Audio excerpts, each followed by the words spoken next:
Introduction: The residue of life's trials. A vacuum in a person's life isn't always a bad thing. We often think of a void or vacuum as something catastrophic in a disrepair. However, what if we are given a second chance within the cosmos or karma universe to find happiness or become empowered to be better than our circumstances? We must focus our minds on the positive things than the negative.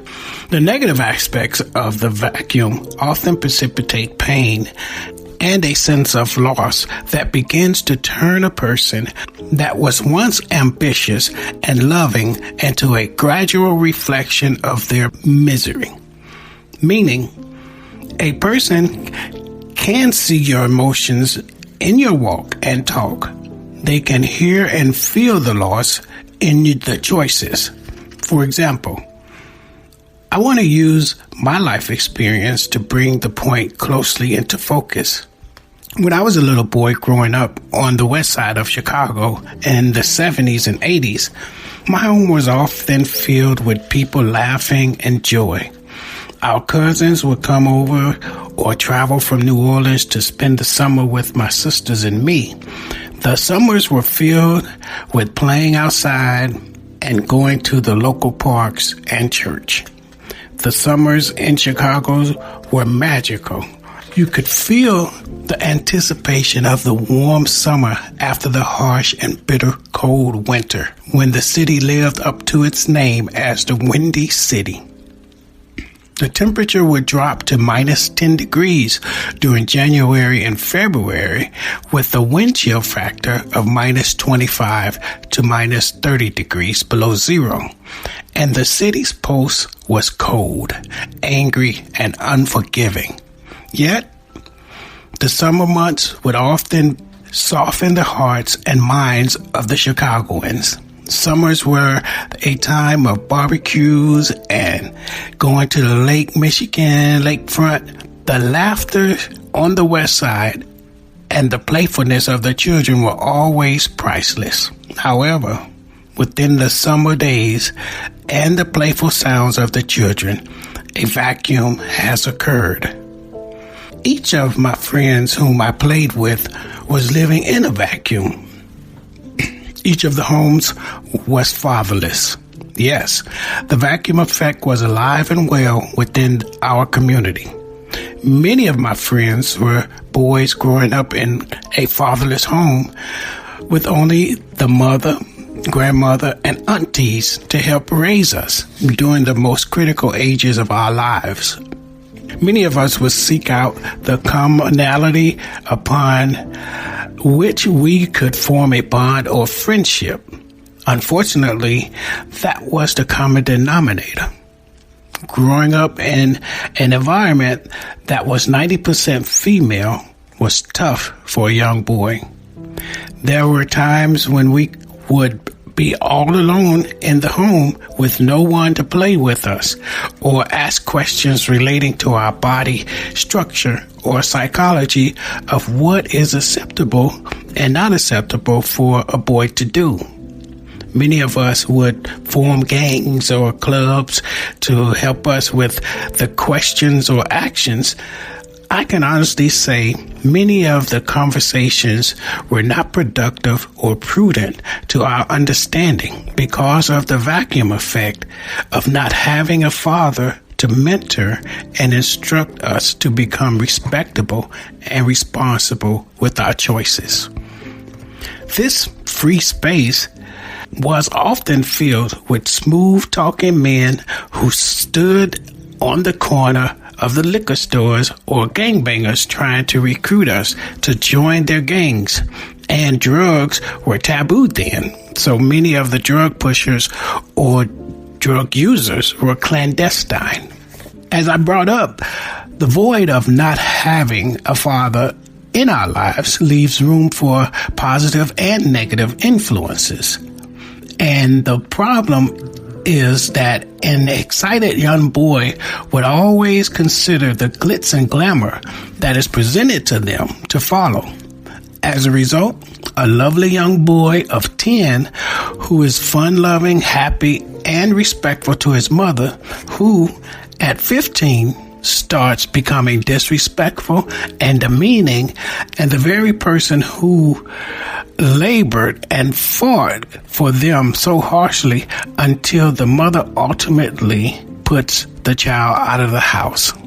Now, not only does the child feel fatherless, he is also now motherless, with no sense of direction or experience to navigate the mean and dangerous streets. The boy's attitude changed because of the vacuum effect in the home. Additionally, suppose a child or young teen has been given the privilege to make decisions for themselves without proper paternal guidance or understanding. In that case, the child's reasoning will be detrimental to their future. The vacuum of honest advice and instruction from the parents present the child with decisions they do not know and do not have the wisdom or critical thinking skills to make a sound and positive decision. It is so important that parents are parents in a child's life. Respectfully, a parent's role and duty to the child is to protect, provide, and support the child until they reach the age of 18 in most states. However, some states allow 19 to be the age. What does it say about a parent when the child has been given no support, protection, or provision during these critical times? Does the child continue to grow and become a productive member of society, or will they grow into a state of arrested development? According to the American Academy of Pediatric Healthy Children, a section called Types of Families, it postulates that the type of families in society are no longer primarily the nuclear family. Families are considered to be step families, single-parent families, families headed by unmarried parents, either of the opposite sex or the same sex household that includes one or more family members from a generation, an adoptive family, and families who are children raised by their grandparent or other relatives. Although this is the new acceptable normal to building a family structure, each type lacks a genetic connection that the child needs to familiarize themselves with. Consequently, my life fell into one of the non-nuclear family types, the single-parent family. My mother raised me and cared for me until I was 16. She was a loving mother with 4 children, 3 girls and me, the boy. My father was sparely around but never presented or connected with the everyday struggles. He was a presence in our lives, but a very distant presence. He was a man that introduced himself with demons and shortcomings, and it resulted in him being very abusive and verbally abusive to my mother. Sometimes our home was a nice place to grow up as a boy. My sisters were caring and loved me unconditionally. They would often let me play with them and be a part of their playtime. My Irish twin sister and I are 10 months apart, and we have always considered ourselves twins. She and I would always find a way to engage in boyish activities such as baseball, catching bugs, and building forts and go-karts. However, our father was a man that endured Texas Jim Crow during the 1940s and 50s when he lived with his aunt with no mother and father as a young boy. As once stated, the vacuum can be a blessing, but it was a curse in his life. My father was the oldest of 4, 3 boys and 1 girl, opposite of our family. His parental nurturing ended for him in the 8th grade, and from then on he lived with his aunt. His aunt was a complex woman and possibly a former enslaved person who was 90 years old in the 70s. He often told us he had to care for his brothers and sisters to protect them and teach them how to read and write when he was only 13. He had to assume the role of an adult and single parent during his childhood development years. It wasn't until he was 21 that he was finally old enough to leave Texas and migrate to Chicago. It must have been an ordeal to be a child taking care of children. Filling the vacuum by taking on the responsibilities of two parents is very hard. Yet, we see in today's culture that many are doing it. But just like my father and his vacuum, it severely altered his path as a man, ultimately becoming a curse. My father started to drink at an early age. He could not hold on to a relationship or a job, and he grew bitter and angry. He died when I was 26, never fully reconciling with me for all the mental and emotional trauma he inflicted on me or my sisters and mother. My mother was also a product of a single family.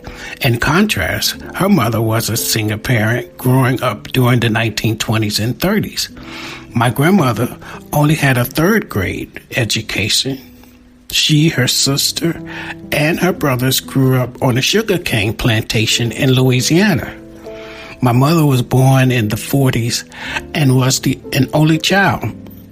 The void in her life was her father and sometimes her mother because she was a single parent who had to work to provide for her daughter.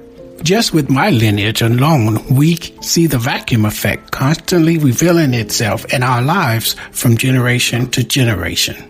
If we take a step back to view the previous pages, we can see a pattern of single family types permeating within the generations of my family line. Each era on my mother's and father's side was a victim of the vacuum effect. Free space voided in our lineage, whether a mother or father, creates what Christians believe to be a generational curse. Within the bloodline, according to the Gospel Coalition, a generational curse describes the cumulative effect on a person of things that their ancestors did, believed, or practiced in the past, and a consequence of an ancestor's action, beliefs, and sins being passed down. Therefore, our upbringing and situations are not random or unfortunate, lousy luck. Our situations are a product of generational curses assigned to our bloodline. It is essential to understand that if you look at your background and see that something is amiss or incorrect, you must start to look for a spiritual or higher power call on your life. Can you think of a time when you saw your mother or father physically or mentally abusing the other? Or have you noticed how you were impacted by drug abuse or alcohol? And finally, how were you affected by a divorce, separation, or affair? Pondering on the question I've provided helps discover when and possibly how the curse started. I understand that this conversation must involve some belief in something greater than ourselves. Still, we need to think logically, and the notion that nothing is impossible helps us test and investigate with reasonable doubt or understand reasonably that some things happen for a reason and not randomly. Thinking logically means that we are willing to reason with what we are witnessing and experiencing with the senses that we are born to have. Our five senses tells our brains how to allow our bodies to react. Each sense is connected to the body, mind, and spirit. Although we are created in the same reproductive manner, our reaction to our feelings is different. We can see or hear something and our cognition of its meaning can bring different emotional and physical responses. This is primarily due to the life experiences that we've encountered. The Washington Post uploaded an article on December the 2nd, 2021, reported by Julie Tate, Jennifer Jenkins, and Steve Rich, entitled Fatal Force, which reveals that 934 people have been shot and killed by police in that past year. Additionally, the newspaper article says the rate of shootings remains steady. Despite the unpredictable events that lead to fatal shootings, police nationwide have shot and killed almost the same number of people annually, nearly 1,000, since the Post began its projection on January the 1st, 2015. Probability theory may explain it holds that the quantity of rare events on huge populations tend to remain stable absent major societal changes, such as a fundamental shift in police culture or extreme restriction on gun ownership. Although the article mentions specific probability theory regarding the number of shootings, there can be an argument that the reason for the rare events and the stabilization of shootings are due to a vacuum effect in society, meaning, has society lost its sense of community and accountability? The probability theory allows a person to logically analyze events that happen by chance, just as the article proposes that communities and populations continue to become more prone to commit events that require shootings by police. When we think of community, we think of an integrated number of interconnected variables working together to help and assist each other with everyday tasks. Additionally, a sense of community includes belonging, accepting one's shortcomings, and our ability or desire to become accepted within our belief systems. Regardless of our social status, there is a dominant belief system. However, many belief systems within the community are not embraced or acknowledged by the majority, which still exists within the community. Many visible societal changes, such as technology, social institutions, populations, and the environment, can be experienced differently by our five senses. It fundamentally impacts our actions or reactions positively or negatively. For instance, when we think of the advancement in technology from half a century ago, we can see that the progression in electrical technology, such as computers, cell phones, and social media, the societal advancements all play a significant role in sensory responses in 2021.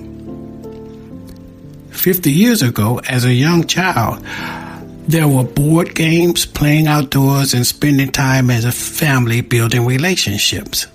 It was a more personal and reliable way to socially interact with the person because you showed that you cared through actions that showed them you were willing to sacrifice for them. During this time, the rotary or landline phone was instrumental in revealing the sensory sacrifice made when a person reached out to someone by dialing and remembering the phone number of the person or place you needed. We desire to maintain a long-term relationship with the person or place because we positively kept our perception. We chose not to change the small environment we were growing in and received our affirmations. However, our environment can socially change our perspective due to unfavorable or favorable circumstances. When encountering adverse events such as losing a parent or experiencing trauma in your life in a short-term capacity, it affects how a person reacts and relates to anyone at that moment. Consequently, if a person does not proactively deal with the senses or emotions of that time, it could have long-term effects that stream over into the future. Each person deals with problems uniquely, and it has been proven that everyone handles crisis or trauma differently. We must find patience and mercy when we know someone is going through a circumstance. We must consider that we desire to help and be a part of something greater than ourselves. Therefore, in this case, being believers in Jesus' teaching, we must apply the teachings of Jesus with life application and compassion. As a young boy growing up in church, I learned to be compassionate because it was similar to God's compassion for each of us. Unfortunately, it was not easy to open our minds and hearts to showing kindness to others. It has to be a learned process that an individual embraces to fill the vacuum effect with something substantial and meaningful. We cannot allow the anger to fill our minds and hearts because it creates a rift within us that helps a trauma or crisis manifest itself as a dominant force that controls us. Respectfully, compassion is a powerful emotion to cultivate in our lives because it helps us find a broader scope and reasoning in a person struggling with addictions, pain, anger, and mental illness. The vacuum effect of my father not being in my life sent me on an unprepared journey. I was unprepared for the mental and emotional scars that showed up later in my life, that indeed painted the picture that I was selfish and bitter to some, passive and narcissistic to others, because of my inability to love and trust from a heartfelt place. It wasn't because it was challenging to feel anything. I did not understand how to think from my heart. This was partially due to the missed love and affection given to me from a male perspective. For a boy, the love and nurturing of a father are paramount. Meaning, when I felt unsure about whom I would become, my father would have been there to fill in the gaps regarding my role as a male on earth. Instead, my father was the progenitor of self-doubt and isolationism. I recall reading Samuel Taylor's quote, "What comes from the heart goes to the heart." I often believe that this was a Bible verse or scriptural reference because it struck me profoundly while growing up. This quote had real meaning for me because I can remember feeling love and peace in my heart when my family would come together and laugh about all sorts of things. I can recall one time my sisters and I would sit around the table and talk for hours about stuff. We would laugh and crack jokes about each other, and we would even laugh about memory or something that happened in our past that made us laugh. We would run through the gambit of emotions about something that happened, but always find ourselves laughing in the end about it. However, many times in our heart, there was still some trauma or unresolved feelings hidden beneath the laughter. The thing about trauma and dire circumstances that happen is it finds a way to show up when we least expect it in our minds and hearts. That is why it is important to find outlets to release and let go of the stain that will eventually consume our future. Our emotions are intricate and very delicate. We are sponges that absorb life's event as it happens. Whether the circumstances are good or bad, we are left with residue. Oxford Dictionary defines residue as a small amount of something that remains after the main part has gone or been taken or used. The words vacuum and residue are very powerful words because of its action and the after effect of their actions. You see, vacuum is a space entirely devoid of matter, whereas residue is the opposite. Residue leaves a trail or something behind to remind us that something happened and you remember it. In many cases, the residue we carry with us far outweighs the vacuum we experience. The residue of a person living in an abusive relationship has far more consequences for the individual who experienced it. Each person endures nightmares that subjugate their minds back to the moments when the trauma was real and keep them engaged in the hurt and pain within their mind and heart. It isn't easy to unsee what you have seen or unfeel what you felt. My father's unwillingness to love me or help me grow reverberated in my spirit, which means that as a young child, it was hard for me to find acceptance with other boys from a friendly or close standpoint. I often lashed out at others by cussing or expressing my feelings through destructive behaviors or not reciprocating friendly gestures. This was my residue because I didn't believe a person was truthful and willing to be a friend for the long term, thus creating the vacuum, and later proved to be larger than life and ability to show myself friendly. To find yourself after the vacuum, you must look for the residue. However, if there is no residue, you must find a way to move forward positively and constructively that promotes compassion and empathy.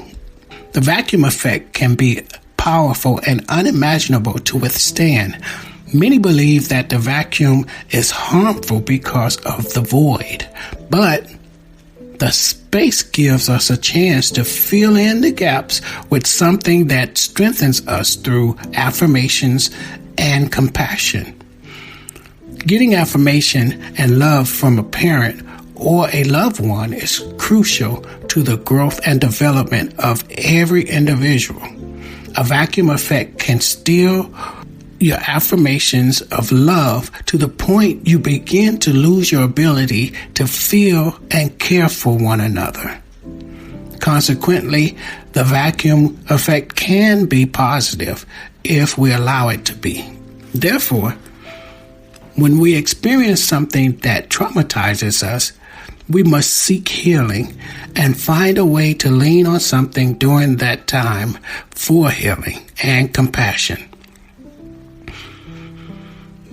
These actions slowly begin to leave new material that fills the void with hope and peace.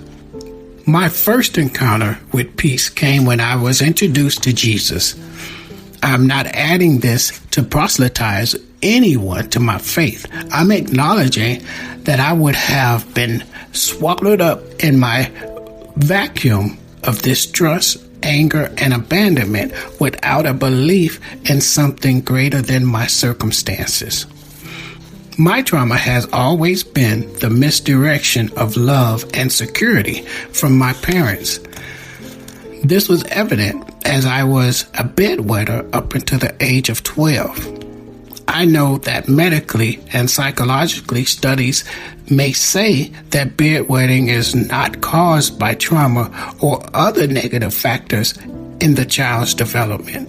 Still, I know that getting up from the bed or not being able to hold my urine during the night was a residue of the experiences or non-existent feelings of acceptance in my family. DSM-V for mental health disorders characterizes bedwetting as a disorder called enuresis, when there is a persistent loss of bladder control after 5 years. However, other factors cause bedwetting during the night, and that is post-traumatic stress.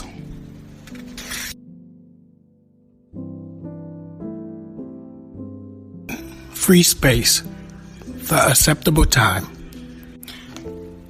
Life can throw boulders and stones at us when we least expect it. When we struggle with a major change in our lives, we can almost guarantee that something new will challenge us. It is essential to realize this and allow the challenges to come so that you can deal with it, negotiate, and overcome it in a way that does not leave a scar or trauma. This does not mean you become desensitized to pain or trauma. It means that we should prepare ourselves physically and spiritually for the battle for our hearts and minds. Dr. Wright tells us the journey through life is a series of losses, crises, and in some cases, traumas. Some are predictable and expected, but others are totally surprises. The predictability after the trauma of abuse means there will be a void and residue effect in a person on the receiving end of the abuse. When we witness domestic violence from a spouse or loved one, i.e. boyfriend or girlfriend or etc., we can see the residue of the abuse. We can see them progressively change from someone happy, joyful, working positively, and hopeful in the relationship to unfortunately feeling the inherited residue of the abuser from their past. There are subtle residue indicators in an abused person's life that reveal stems such as control issues, trust issues, conversation and communication problems, isolation, and flashbacks with triggers. Before the new relationship, the person may not be aware of these triggers or actions because they are still experiencing the residue of the trauma and abuse in their lives before the new relationship. Understanding this provides a person trying to understand their direction must be meticulous during the forming process of a relationship. Therefore, it is essential to ask questions and observe the character and mannerism of a person closely, as the residue will present itself at an acceptable time. The acceptable time means when you are least looking for the residue to show, meaning that while a person is seeking someone to fill the free space in their lives, we often look at the representative of a person representing themselves during the forming process of the relationship. We're not asking the trigger point questions. We ask the general questions that the representative has studied and mastered to provide an acceptable answer that allows us to let our guards down and accept them at face value. The representative of a person is often seen as a caring and personable human who respects and understands our needs. This person goes out of their way to make you feel safe and secure. This person has all of the answers to your questions without hesitation. As the vacuum effect continues to grow, we become less acquainted with the truthful and attached emotional and spiritual losses, and more with the pseudo-complacent and void-filled placeholders that come into our lives. We are more inclined to connect ourselves to people who have shown us that they may have underlying motives or jealous inclinations towards us. Yet, we continue to keep them in our lives. We continue to put our trust and faith in them, hoping that a person will eventually change what they say or how they treat us negatively. Additionally, we must consider that those particular individuals may have experienced something in their past or present which cause a vacuum effect which triggers emotional and relational problems. There's a childhood trigger called conduct disorder. The attributes of a person with a conduct disorder exhibit a persistent and repetitive behavior pattern that violates the rights of others and significant social norms that impair their social, academic, or occupational functioning. According to Johnson, risk factors of conduct disorder include a family history of antisocial personality disorder, substance abuse, and child abuse, whether it's physical, emotional, or sexual. Johnson continues to state that conduct disorder is considerably more common in families where there is marital conflict, divorce, father absence, and authoritarian parenting.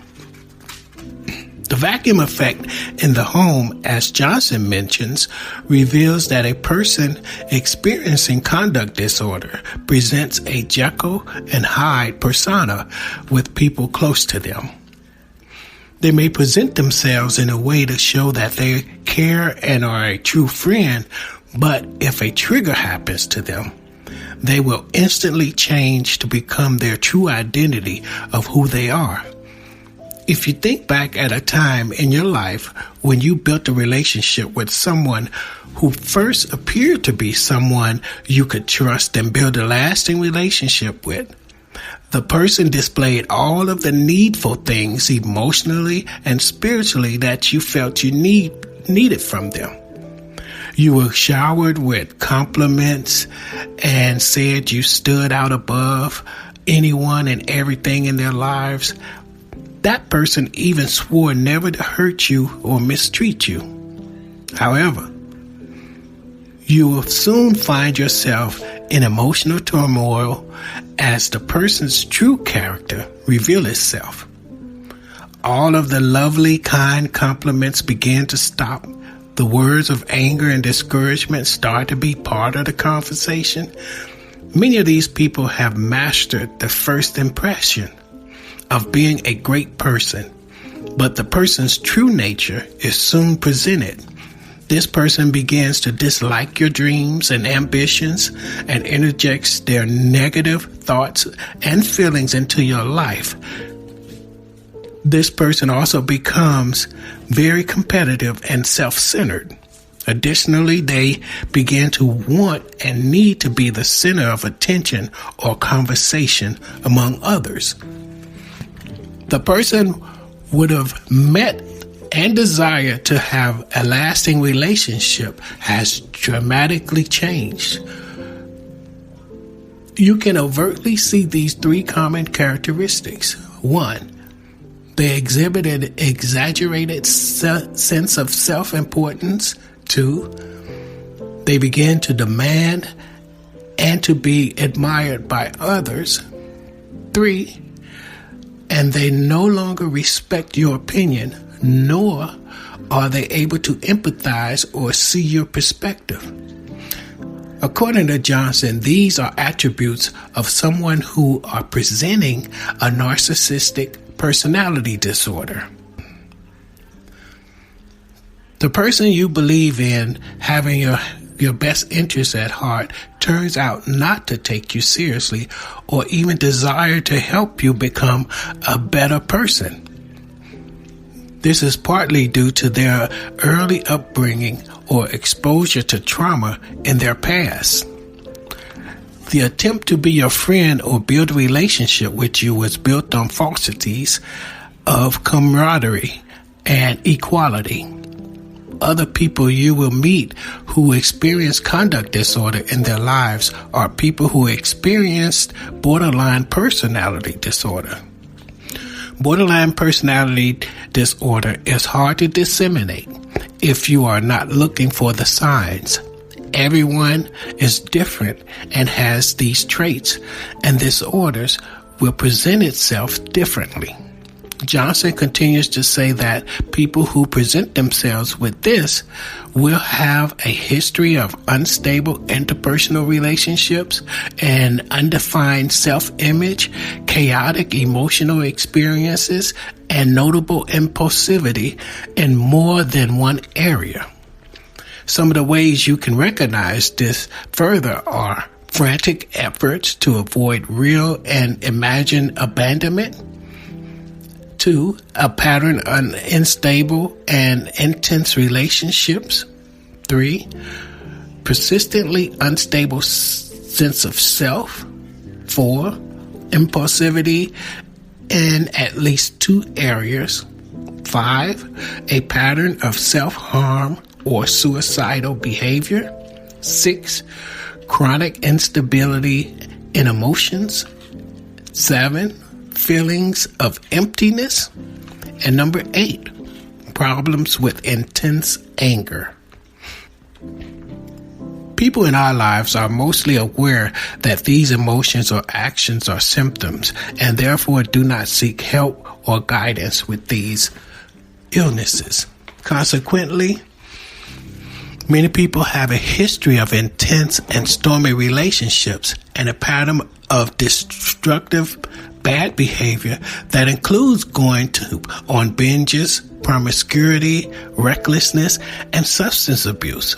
According to the National Alliance on Mental Health, it's estimated that 1.4% of the adults in the U.S. population experiences BPD.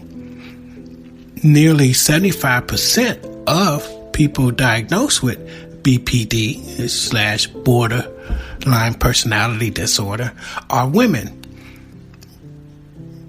Recent research suggests that men may be equally affected by borderline personality disorder, but are commonly misdiagnosed with PTSD or depression. From a biblical perspective, Jesus preached one day to the multitude of people who were hurting and felt abandoned and disillusioned by their leaders of that time. They were looking for deliverance from the everyday struggles and pitfalls they endured at the time of the Romans, scribes, and the Pharisees.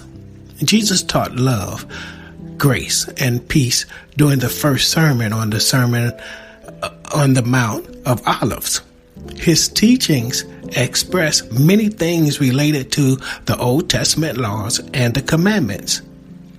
He accurately summarized the commandments in a way that helped each person understand that love, peace, and grace are the main human perspective God asks of us.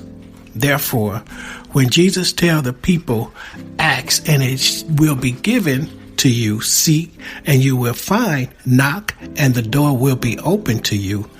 For everyone who asks receives, the one who seeks finds, and the one who knocks, the door will be open.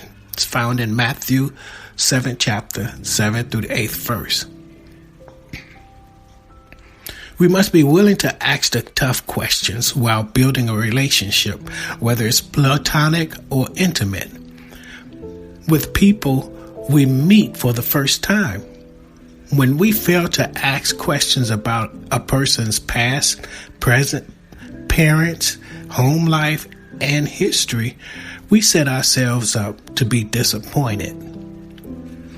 Although narcissists and those with borderline personality disorder may not initially reveal their illnesses, it is important to follow Jesus' second statement, which is seek and you will find.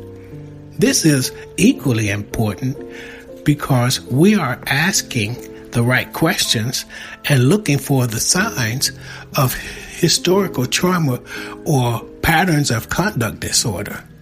It is not easy to identify if you have never experienced these behaviors, so it is a great idea to ask someone you trust and who may be wiser or more mature than you to evaluate this person before committing or submitting to them. Ultimately, it is your decision to move forward with that person. However, I am reminded of a Bible verse.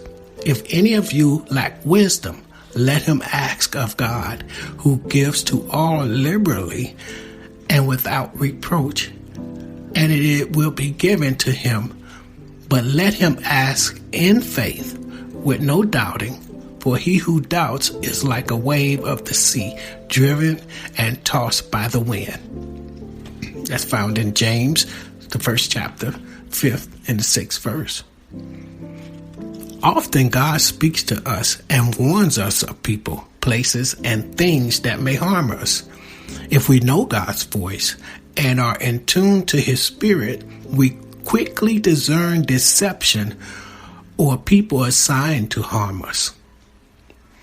Some people believe that their consciousness or intuition helps them.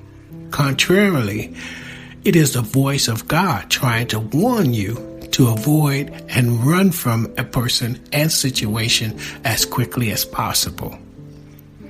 God is warning you of the deceiver or the representative trying to gain a foothold in your life.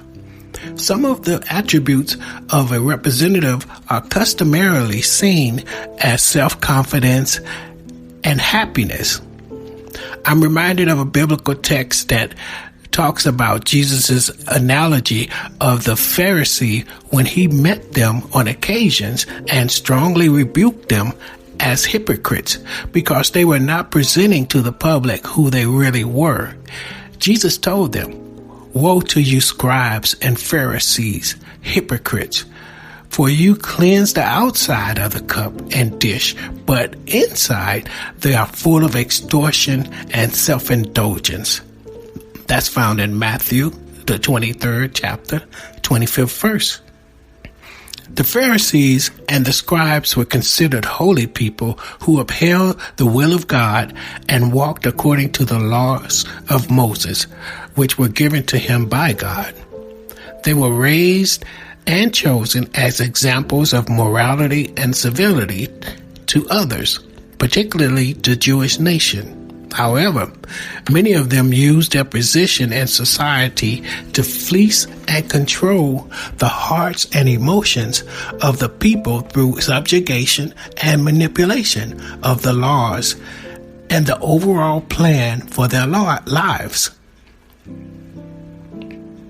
When we consider a person who has been traumatized or left with a substantial void in their lives, they make every attempt to fit in or appear as though everything is fine.